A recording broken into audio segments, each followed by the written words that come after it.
প্রথমেই সবাইকে জানাই কোজাগরি লক্ষ্মী পুজোর অনেক অনেক শুভেচ্ছা। তো আজকে পুজো বলে কালকেই চলে গিয়েছিলাম বেহালার ট্রাম ডিপোতে একটুখানি মায়ের জন্য ফল মিষ্টি নাড়ু এইসব আনতে।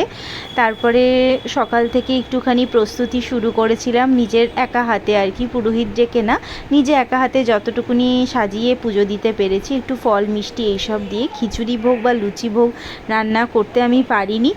মূলত আমাদের বাঙাল বলে নিয়ম হচ্ছে আমিষ খাওয়া, কিন্তু আমার কাকি শাশুড়ির বাড়িতে যেহেতু খিচুড়ি ভোগ হয় উনিই পাঠান। এই যে মাকে ভক্তি ভরে একটু নিবেদন করেছি, আমার মনে হয় ভক্তি ভরে নিবেদন করলে মা তা গ্রহণ করেন।